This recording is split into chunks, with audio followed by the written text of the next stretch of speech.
Kan dibilangkan bahwa kalau bisa jangan utang bank. Pak, sekarang pertanyaannya, kalau sudah utang bank, jalan keluarnya gimana? Depan tahun 2026. Nah, apa yang akan terjadi dengan kira-kiranya tahun 2027? Usaha apa selain daripada yang tadi kalau anak sekolah kan IT sama hukum gitu.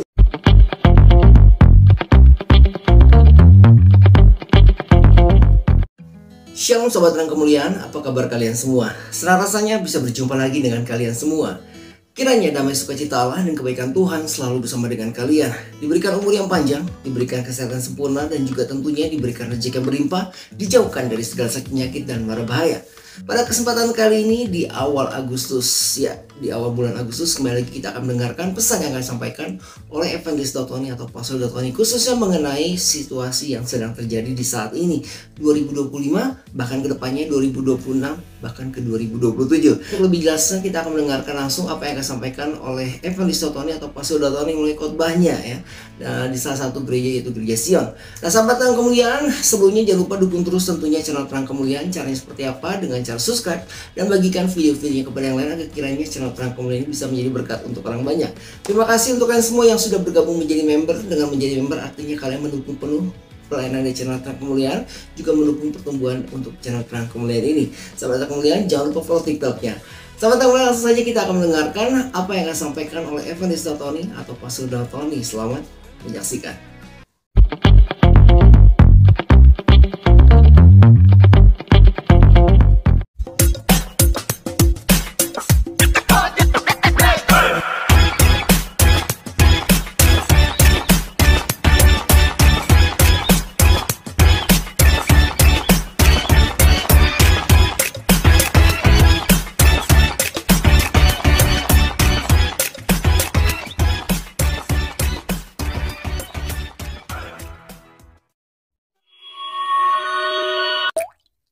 Ini kita bahas tentang iblis. Apa saudara? Nah, ngomong sama sebelahnya, kamu bukan setan.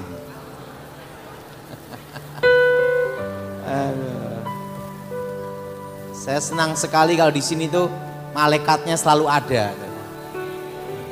Dan saya ngelihat ada malaikat, berupa malaikat di sini, saudara. Mari kita buka Alkitab kita, kitab Yesaya pasal 14 ayat 12 sampai dengan ke-16. Kitab Yesaya pasal 14 ayat 12 sampai dengan ke-16. Saudara yang ganjil saya genap. Wah, engkau sudah jatuh dari langit, hai bintang timur putra fajar. Engkau sudah dipecahkan dan jatuh ke bumi, hai yang mengalahkan bangsa-bangsa.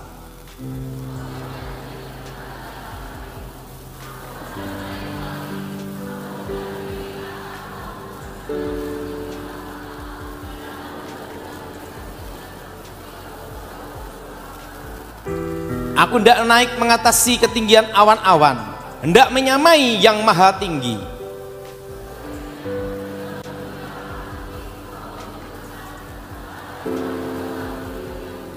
Orang-orang yang melihat engkau akan memperhatikan, dan nanti engkau katanya, inikah dia yang telah membuat bumi gemetar, dia yang telah membuat kerajaan-kerajaan bergoncang. Katakan bintang timur putra fajar. Apa saudara? Secara astronomi itu disebut namanya planet Venus. Untuk menggambarkan suatu bintang yang bercahaya melebihi bintang-bintang yang lain. Nah, dalam bahasa Ibrani, hail artinya pantulannya, pembawa cahaya. Nah, sebelum Tuhan menciptakan manusia, yang paling awal Tuhan menciptakan malaikat. Apa saudara? Malaikat yang diciptakan Tuhan itu berlaksa-laksa, beribu-ribu laksa, berpuluh-puluh ribu laksa, berlaksa-laksa. Bayangkan saudara, berlaksa-laksa, beribu-ribu laksa, berpuluh-puluh ribu laksa, berlaksa-lak. Dan di situ pula diciptakan malaikat terkuat. Yang pertama adalah Mikael. Apa saudara? Nah, jenderalnya Tuhan. Dan yang kedua diciptakan malaikat yang kedua, yaitu penghulu para malaikat yang namanya Gabriel. Saudara, penghulu para malaikat. Nah, dan yang ketiga, diciptakan malaikat yang lebih dahsyat, melebihi semua malaikat yang lain. Diciptakan dengan pantulannya, dengan khail pantulannya, yaitu Lucifer. Lebih sempurna, lebih hebat. Dan Lucifer itu membawai sepertiga malaikat Tuhan, malaikat Elohim. Sepertiga. Dan Lucifer ini adalah malaikat yang dekat dengan Tuhan. Pemimpin pujian, makanya pemimpin pujian itu hati-hati di gereja. Bisa oke ngeblake. Harus beriman sungguh-sungguh ya. Karena apa? Selalu ada dalam hadirat Elohim. Karena Lucifer dekat dengan Tuhan, otomatis tahu banyak rahasia tentang Tuhan.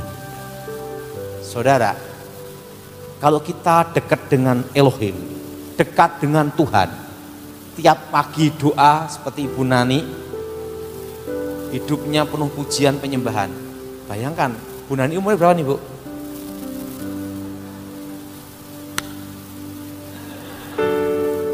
81. Bayangkan, saudara, ini contoh karisma Elohim. Bayangkan, saudara, umur 81, baru belum 7 bulan jadi segini dah. Banyak itu. Ibu Nani itu 81. Berarti di sini dah generasi buyut berarti dah. Buyut rohani dah. Bayangkan, saudara. 81 posisi seperti ini adalah, perlu udah tahu, zaman sekarang usia 50 ke bawah yang mati banyak. Betul? Betul? Betul? Zaman sekarang orang bisa melewati usia di atas 75, itu mujizat, masih utuh, tidak stroke ini dulu. Itu mujizat. Saya kaget, tak kira ini Bu Nani itu usia masih 50 tahun loh. 81. Saya mau tanya, siapa yang di sini umurnya 80? Angkat tangan.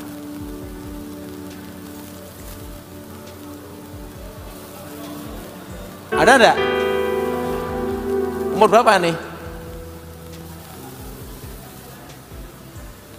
Berarti pendoa dia punya. Makanya kalau ingin umur panjang jadi pendoa.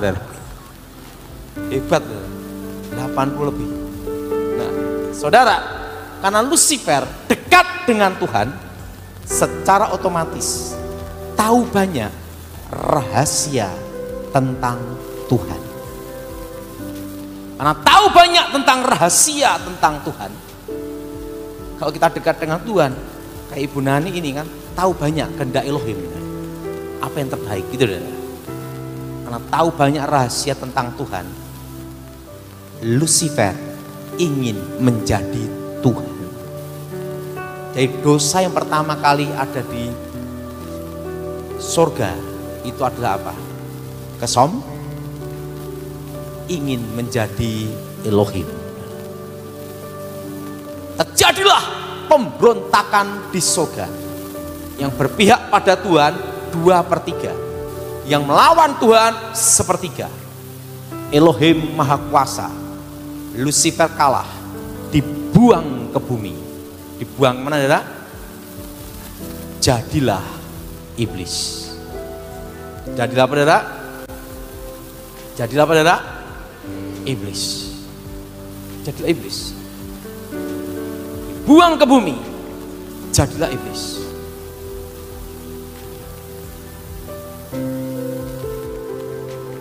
Tuhan sedih, Tuhan kecewa karena pemberontakan Lucifer. Karena Lucifer ini malaikat yang disayang Tuhan. Tuhan perlu teman untuk bicara. Tuhan perlu teman. Saudara perhatikan, Abraham itu menjadi sahabat Tuhan. Betul? Betul? Musa jadi sahabat Tuhan. Artinya Tuhan itu perlu namanya teman. Untuk apa? Sahabat komunikasi. Karena Lucifer diciptakan lebih mulia melebihi malaikat-malaikat yang lain. Untuk menggantikan posisi Lucifer harus diciptakan yang lebih mulia. Diciptakanlah manusia segambar serupa dengan Tuhan. Ngomong sama sebelahnya, kamu bukan monyet. Maka Tuhan itu ciptakan kita ini segambar serupa. Kenapa? Makanya Alkitab berkata bahwa kita ini diciptakan lebih mulia melebihi malaikat. Setuju angkat tangan saudara? Kenapa? Menggantikan posisi itu. Dan diciptalah Hawa. Dan Tuhan berfirman, segala buah-buah yang sedang biji dan berbuah biji boleh engkau makan kecuali pohon di tengah, buah pengetahuan yang baik dan yang jahat. Lucifer marah, Lucifer kecewa. Ingat saudara, kalau seorang direktur dipecat, diganti direktur yang baru, pasti dia marah dan dongkol sama yang ganti. Betul? Betul? Ingat saudara, kenapa setan selalu menggoda manusia? Kenapa tidak goda kambing? Betul? Yang selalu digoda adalah ingat, karena mengambil posisi yang mulia. Mengambil berada? Dulu malaikat yang paling tinggi menjadi malaikat yang paling rendah, malaikat kegelapan. Dulu malaikat yang disayang Tuhan menjadi malaikat yang paling dibenci Tuhan. Lucifer kecewa. Lucifer marah. Siapa yang ganti dia? Manusia. Di antara binatang yang di darat, yang paling cerdik adalah ular. Pakailah ular. Nah, pakailah ular. Saudara, seorang penipu pasti lebih pandai satu tingkat dengan yang ditipu. Buktinya bisa ketipu. Betul? Betul? Lucifer ke ular berkata kepada Hawa, kalau engkau makan buah itu, engkau jadi seperti Allah, seperti Elohim, tahu yang baik dan tahu yang jahat. Hawa menemui Adam, berkata, engkau makan buah itu, engkau jadi seperti Elohim. Adam dan Hawa jatuh ke dalam dosa. Ingat, dosa yang sama, kasus beda, ingin menjadi Tuhan.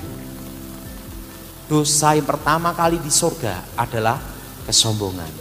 Demikian dosa yang pertama kali di bumi adalah ingin menjadi Tuhan. Yang jadi pertanyaan, kenapa manusia diampuni, setan tidak? Betul? Betul? Kan tidak ada rombongan setan bertobat dibaptis Yunani, kan tidak ada. Tidak ada. Ingat, iblis, Lucifer, yang disebut iblis itu satu oknum, yaitu Lucifer.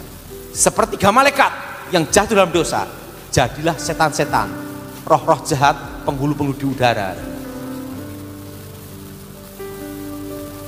Saudara, yang pertama, perlu dah tahu, apa buktinya Tuhan menciptakan kita lebih mulia?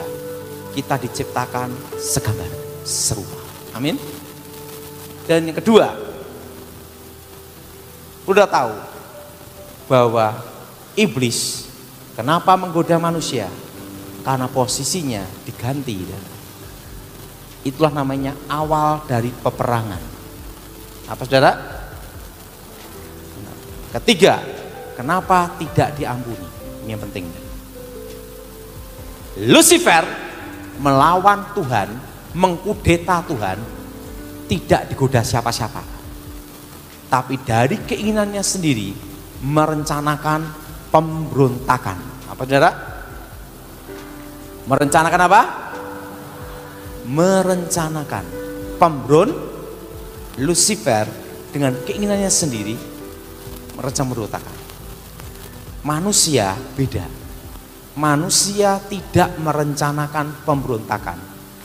Manusia tidak ada keinginan melawan Tuhan. Tapi manusia digoda setan untuk melawan Tuhan.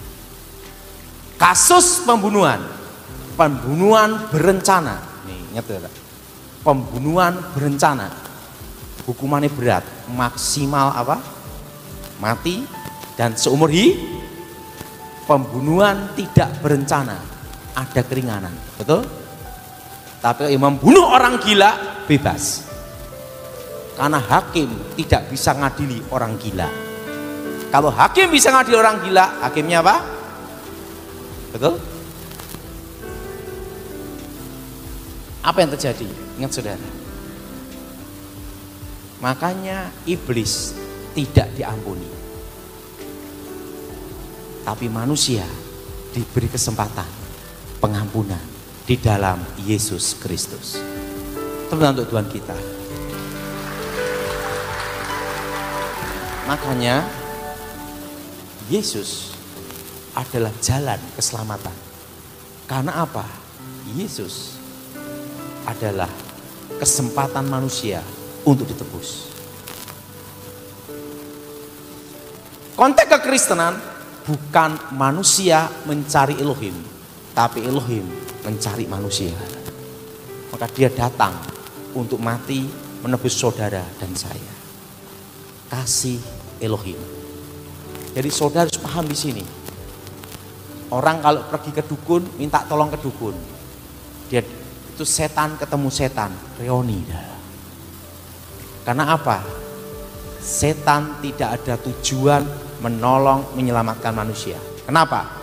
Karena setan tahu tidak diampuni. Siapa yang setuju angkat tangannya?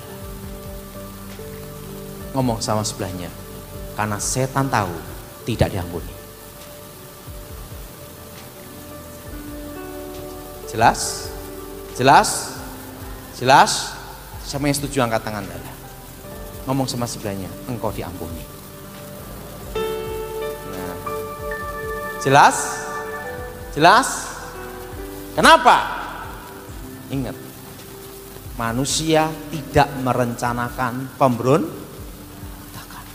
Itu bedanya. Kenapa perlu diciptakan langit yang baru dan bumi yang baru? Betul?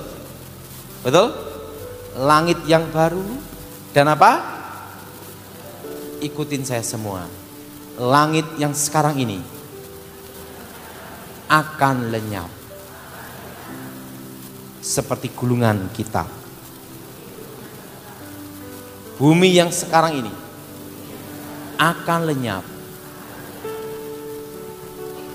Kenapa langit dan bumi akan lenyap? Tuhan ciptakan langit yang baru dan bumi yang baru. Karena langit yang sekarang ini ada dosa. Dosa apa? Pemberontakan Lucifer. Dan bumi yang sekarang ini ada dosa. Dosa pemberontakan manusia. Apa saudara? Dosa apa? Pemberontakan apa? Maka Tuhan perlu ciptakan langit yang baru dan bumi yang baru. Jelas? Langit yang baru dan bumi yang apa? Yerusalem.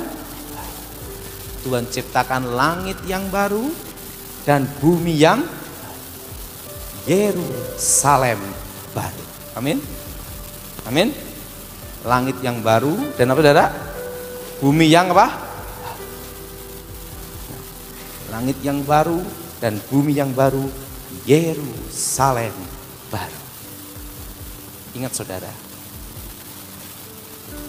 mulai hari ini engkau tahu kenapa perlu diciptakan langit yang baru dan bumi yang baru. Siapakah yang bisa mengalahkan iblis? Tidak mudah loh saudara, karena rajanya para saya ini puji Tuhan, kalau orang kena setan parah model apapun, kalau setan ketemu saya langsung lari dah. Kenapa? Bekas temennya. Langsung, woi bekas teman gua ini. Yang bisa mengalahkan iblis adalah pertama, adalah Tuhan Yesus sendiri. Apa saudara? Apa saudara? Tuhan Yesus sendiri. Amin. Tuhan Yesus sendiri. Ini nomor satu. Tuhan Yesus sendiri. Karena dia Elohim yang jadi manusia. Yang kedua, dikeroyok malaikat. Kenapa kita perlu doa peperangan? Supaya malaikat Tuhan turun dari surga. Karena doa-doa kita sering terhambat oleh penghulu-penghulu di udara. Ingat, waktu Daniel berdoa, Tuhan mengutus Gabriel. Siapa saudara? Di tengah jalan, disabotase penguasa Media Persia, penghulu di udara, yaitu Lucy. Ingat, Gabriel kewalahan, minta tolong Mikael. Mikael dan Gabriel melawan Lucifer, baru Lucifer kalah. Mikael kembali ke surga. Gabriel menemui Daniel, memberikan wahyu akhir zaman. Amin. Artinya itu pentingnya doa peperangan. Apa saudara? Pentingnya apa? Pentingnya apa? Doa peperangan. Ini penting sekali. Ini penting namanya doa peperangan. Makanya kita sering berkata apa? Tuhan kirimkan malaikat untuk berperang. Ya kan? Kirimkan malaikat untuk apa saudara? Berperang. Kirimkan malaikat untuk berperang. Karena doa-doa kita kadang terhambat saudara. Kayak awan hitam itu saudara. Nah, dan yang ketiga, Lucifer dikalahkan oleh mereka yang percaya Yesus, yang ditebus oleh darah Yesus. Kenapa kita bisa mengalahkan Lucifer? Karena posisi kita kembali seperti semula, menjadi anak-anak Tuhan. Posisi di atas Lucifer. Jelas? Jelas? Saudara, berapa bulan yang lalu, mungkin sudah pernah dengar, bahkan tahun lalu, saya khotbah waktu itu, tahun 2025, kita akan masuk resesi ekonomi. Siapa yang dengar setuju angkat tangan coba. Udah terasa belum? Dan kita akan masuk resesi di bulan 6, bulan 7. Dan perlu dah tahu, tahun depan lebih berat. Ngomong sama sebelahnya, bebanmu ringan. Ada Yesus, amin. Kenapa? Tahun depan kita akan mengalami resesi ekonomi yang paling berat. Ini udah resesi, tahun depan lebih berat. Pertama kali khotbah saya di sini kira-kira 3 tahun yang lalu Ibu ya. 2-3 tahun yang lalu ya. Waktu itu saya nyuruh semua beli emas. Emas masih di bawah 1 juta ya. Siapa yang masih ingat angkat tangan? Sekarang jawab dengan jujur. Yang sudah beli emas angkat tangan. Harus siap-siap ngasih komisi saya dan Bu Nani 2%. Uang makelar. Jelas? Jelas? Resesi saudara? Ekonomi. Nah, tahun depan. Jadi saudara, kita akan mengalami benar-benar tahun-tahun yang berat. Itu tahun depan. Dan saya percaya saudara, Tuhan bekerja dengan caranya. Amin. Tuhan bekerja dengan apa saudara? Tuhan bekerja dengan apa? Kita percaya pasti Tuhan berkati, pasti Tuhan cukupi. Nah, pasti Tuhan berkati, pasti Tuhan apa saudara? Cukupi. Nah, jadi saudara, dalam kondisi apapun, dalam keadaan apapun, percaya Tuhan berkati dan Tuhan cukupi. Saudara, apapun badai, apapun tantangan, apapun rintangan yang ada, percaya Tuhan berkati saudara. Nah saudara, dan tahun ini saya ngomong perak kan itu. Ingat yang usia di atas 70 tahun, jangan nyimpen perak. Keburu berangkat. Karena naiknya masih 10 tahun lagi. Jelas? Masih 2035. Kayak udah umur 90. Nyimpan perak. Gitu dah.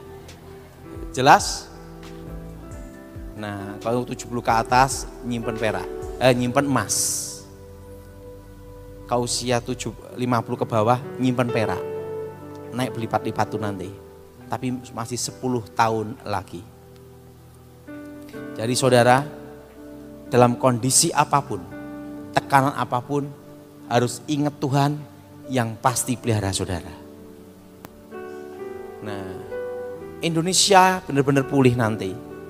Itu masih tahun 2032. Masih tahun berapa saudara? Tahun berapa? 2003. Ingat saudara, tahun 2032. Masih tahun 2032. Ingat saudara, tahun berapa saudara? Tahun 2032. Ingat saudara, tahun 2032 baru pulih.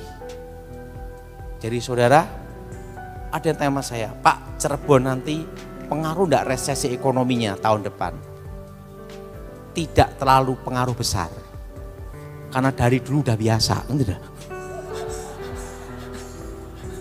Resesi enggak resesi podo ae, betul enggak? Jelas? Jelas? Jadi ingat, daya beli masyarakat turun seperti ini masih sampai tahun depan.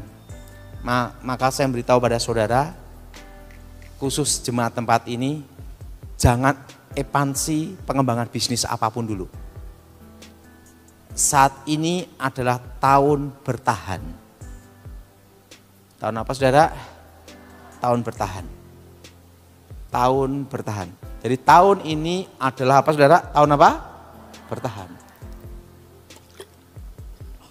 Tahun ini adalah tahun untuk bertahan. Jadi saudara, kalau tahun ini tahun bertahan, kita percaya Tuhan pasti berkati kita, pulihkan hidup kita. Amin. Amin. Tahun ini adalah tahun untuk bertahan sampai tahun depan. Makanya saya khotbah selalu di tempat ini, saya ingatkan jangan utang bank. Masih ingat? Kalau kondisi seperti ini, utang bank mumet saudara, betul? Betul? Betul? Karena apa? Karena kondisi seperti ini masih sampai tahun depan. Dan di masa depan, kuliah yang akan dipakai seterusnya ada 2 jurusan. Ini untuk anak-anak muda adalah IT dan hukum. Apa saudara? Ini akan dipakai seterusnya. Jelas? Jelas? Pak, bagaimana kita bertahan? Ngomong sama sebelahnya, apa yang kamu tahu? Ini saya sama, apa yang kamu tahu? Apa yang kau alami? Itu bukan kebetulan. Itulah talenta. Itulah hari depan yang Tuhan berikan. Amin. Bahwa Tuhan memberikan hari depan yang penuh apa? Apa yang Anda tahu, apa yang engkau alami, itu bukan kebetulan. Itulah talenta, itulah anugerah, blessing yang Tuhan berikan. Amin. Amin. Saya beritahu pada saudara, semakin tahun, semakin berat tahun depan itu. Tapi kita akan melewati bersama Tuhan. Amin. Saya masih ingat waktu Tuhan panggil saya.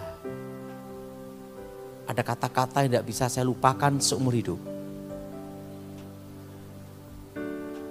Sebelum dunia dibentuk, aku mengenalmu. Dan sebelum dunia dijadikan, aku menentukanmu. Dan sejak dalam rahim ibumu, aku memperhatikanmu. Di situ saya mulai menyadari bahwa saya dipilih Tuhan, dipanggil Tuhan sejak saya lahir, bahkan sebelum lahir. Artinya apa? Keselamatan itu adalah anugerah. Amin. Apa saudara? Keselamatan itu saudara anugerah. Keselamatan itu adalah anugerah. Jadi mulai hari ini saudara, kita percaya kalau Tuhan pilih kita, Tuhan panggil kita, Dia bertanggung jawab untuk hidup kita dan masa depan kita. Apa yang jadi bagian kita, itu yang kita kerjakan. Apa yang di bagian Tuhan, Tuhan akan kerjakan. Yang penting sekarang saudara, tahun ini tahun untuk bertahan. Siapa yang setuju angkat tangan saudara? Jelas? Jelas? Tahun apa saudara? Bertahan. Dan kita percaya Tuhan memelihara kita di masa-masa yang sulit. Saudara, ini ada pertanyaan lagi yang mengatakan gini. Tadi kan dibilangkan bahwa kalau bisa jangan utang bank. Pak, sekarang pertanyaannya, kalau sudah utang bank, jalan keluarnya gimana? Jangan nambah lagi. Bertahan untuk melunasin. Iya, iya. Kalau Nah, bisa, jangan gadekan sertifikat rumah, itu bahaya. Kalau sertifikat rumah hilang, sita bank, lainnya ikut kan gitu. Usahain jangan gadekan sertifikat rumah. Oke. ya.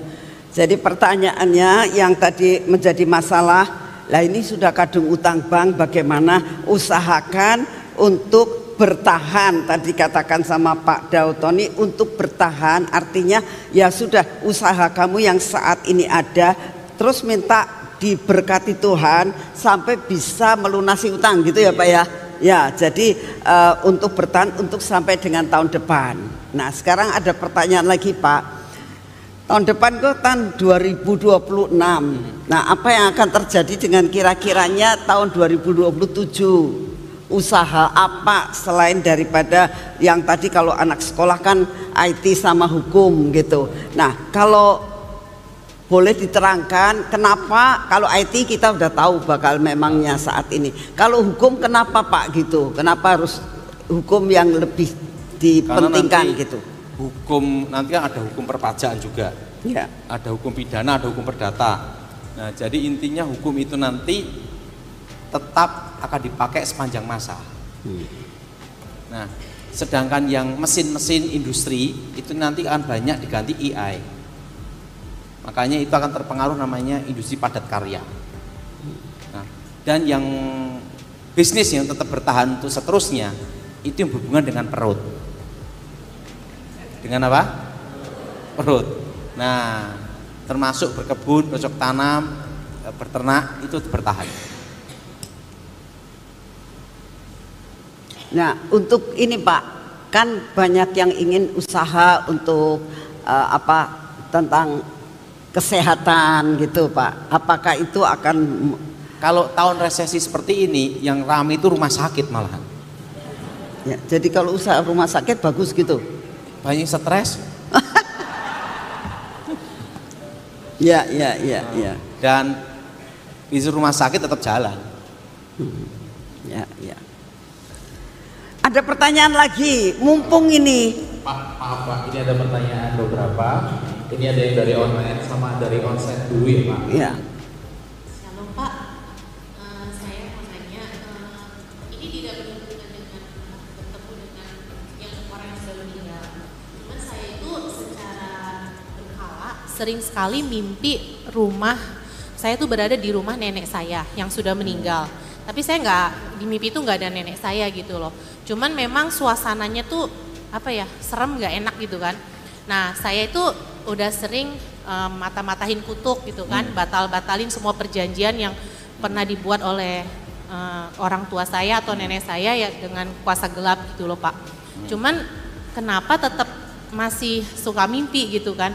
Bahkan terakhir tuh kira-kira mungkin sekitar sebulan yang lalu saya mimpi lagi berada di rumah tersebut gitu loh. Entah itu nanti bersama saudara saya atau Kalau tak siapa lihat gitu. ibu ini tidak ada kutuknya, aman aja udah.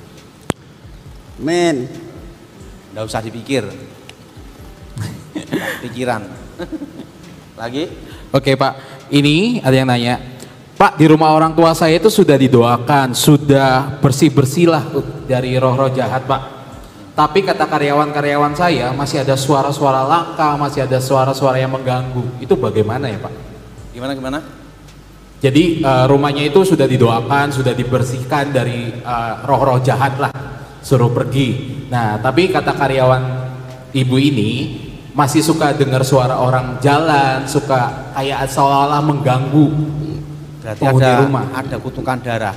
Itu pakai anggur perjamuan kudus. Tapi harus melakukannya orang yang bertutupan doa ya. Karena untuk mengalahkan kutuk itu berarti setannya itu ada hubungan dengan pembunuhan zaman dulu. Nah itu harus disucikan dengan anggur perjamuan kudus. Oke Pak, dua lagi ya Pak. Pak Daud, bagaimana masa depan Indonesia Pak? Apakah Megatrust ini akan melanda bangsa kita? Sama COVID jilid kedua, apakah akan ada Pak? Nggak usah Megatrust, mega perut aja mumet kok. Nggak usah dipikir Megatrustnya. Yang kedua, COVID kedua, biasa kan banyak sekarang ini gara-gara vaksin zaman dulu kan kena ada yang namanya autoimun macam-macam kan ya. Yeah. Nah, jadi yang penting sekarang saya tuh percaya dalam hidup ini itu Tuhan itu memberi penyembuh alami untuk kita semua. Yang percaya katakan Anda. Amin.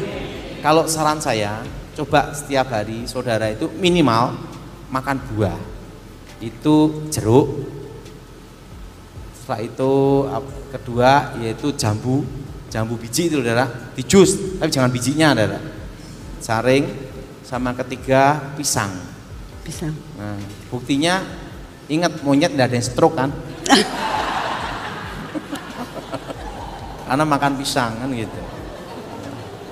Nah setelah itu pisang, nah jambu, nah setelah itu nanas.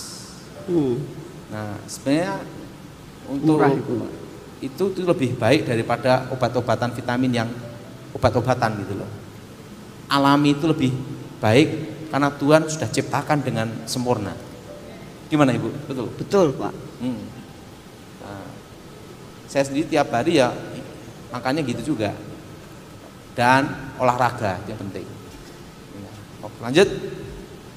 Pak, perang di Iran sama di Israel, Rusia dengan Ukraina, apakah itu tanda-tanda mulainya perang Gog dan Magog Pak?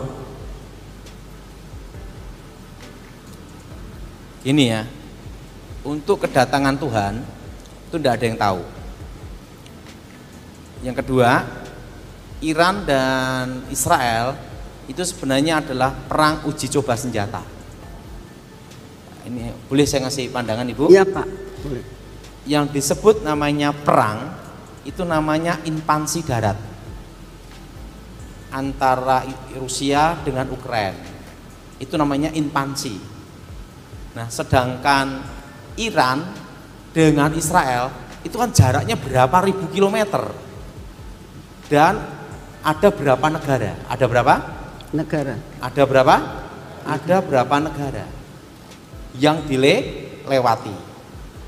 Nah, tujuannya itu apa?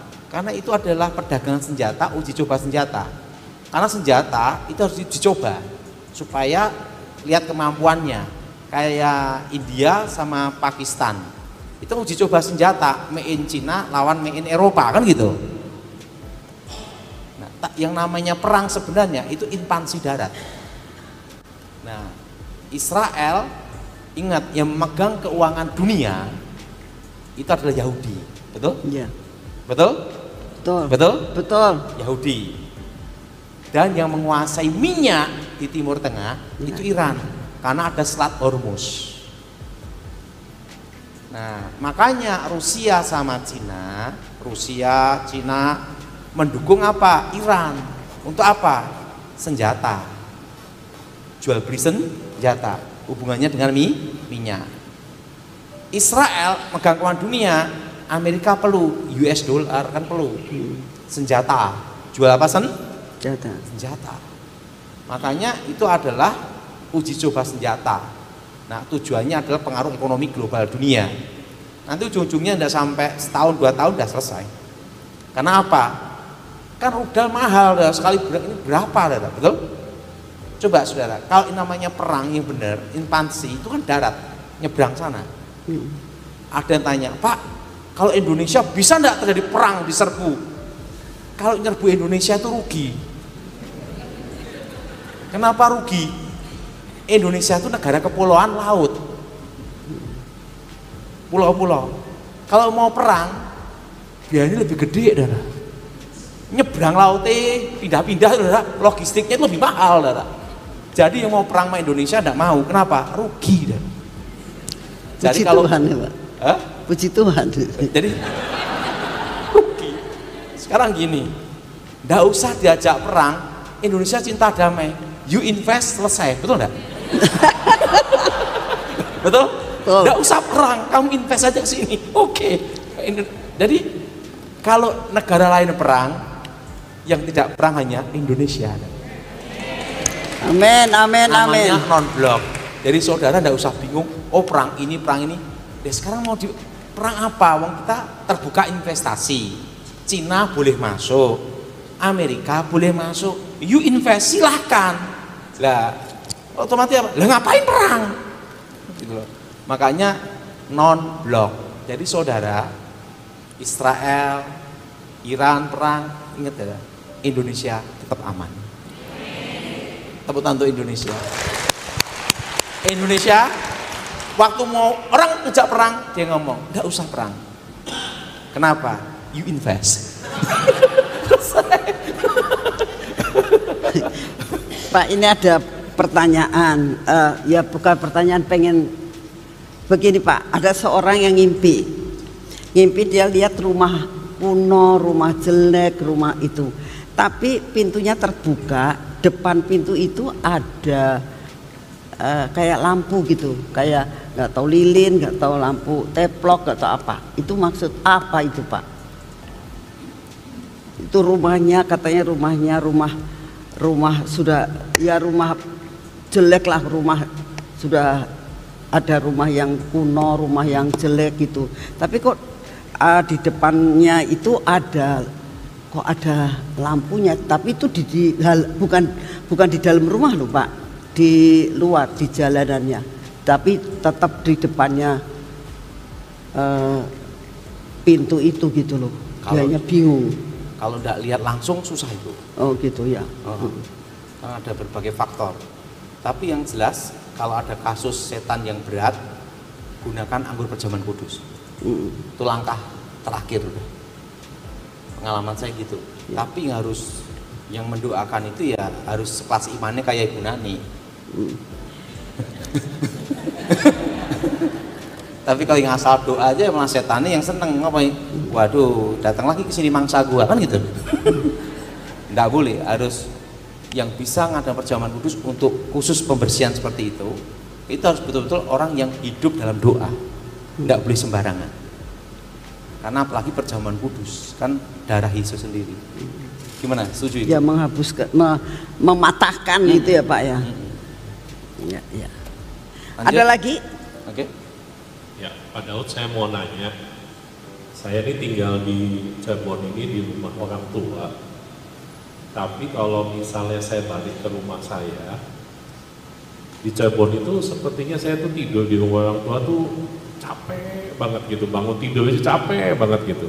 Sampai kalau saya balik gitu ya ke rumah saya itu jadi saya tuh sampai kayak orang kerja keras banget gitu loh, sampai ya tidur terus jadinya gitu setelah pulang dari rumah orang tua saya nih ya. Itu kenapa ya Pak Daud? Harus lihat lokasi situ baru tahu. Kalau begitu bangun tidur capek sekali gitu, ada gangguan roh enggak? Ya saya sih sejak orang tua nggak ada, saya pernah lihat ada beberapa gitu kan, saya udah usir, saya udah pakai tumen, saya udah minta pendoa datang, semua udah dilakuin semua gitu. Cuma yang saya bingung sampai sekarang, ya kalau pulang dari Cirebon itu saya kalau balik ke rumah itu istirahat terus gitu. Wah, harus kayak berjaga-jaga terus gitu rohnya gitu. Kalau udah lihat lokasi saya udah tahu. Harus lihat lokasi. Sobat Kemuliaan, itulah tadi pesan yang telah disampaikan oleh Evangelis Dotoni atau Pastor Dotoni. Kiranya apa yang disampaikan bisa kita cerna dengan baik. Dan apabila ada di antara kalian semua yang terbeban dan ingin didoakan oleh Evangelis Dotoni atau Pastor Dotoni, silakan menghubungi nomor WhatsApp yang tertera di kolom deskripsi melalui pelayanan Zoom yang dilakukan oleh Iftar Misi ataupun Tom Health TV. Sobat Kemuliaan, jangan lupa dukung terus tentunya channel Terang Kemuliaan dengan cara apa? Dengan cara subscribe dan bagikan video-videonya kepada yang lain agar kiranya channel Terang Kemuliaan bisa menjadi berkat untuk orang banyak. Terima kasih untuk kalian semua yang sudah bergabung menjadi member, dan yang belum silahkan bergabung menjadi member. Jangan lupa follow TikTok dari channel Terang Kemuliaan. Sahabat Terang Kemuliaan, sampai di sini video kita kali ini, dan saya berdoa untuk kalian semua kiranya kebaikan Tuhan selalu bersama dengan kalian, diberikan umur yang panjang, diberikan kesehatan sempurna, dan juga tentunya diberikan rezeki yang berlimpah, dijauhkan dari segala sakit nyakit dan mara bahaya. Kita bertemu lagi di lain kesempatan. Tuhan Yesus memberkati. Beginilah firman Tuhan, penebusmu yang Maha Kudus, Allah Israel.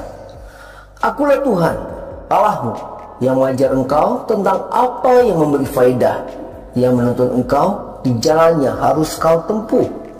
Maka Yesus berkata pula kepada orang banyak, katanya, Akulah terang dunia, barang siapa mengikut aku, ia tidak akan berjalan dalam kegelapan, melainkan ia akan mempunyai terang hidup.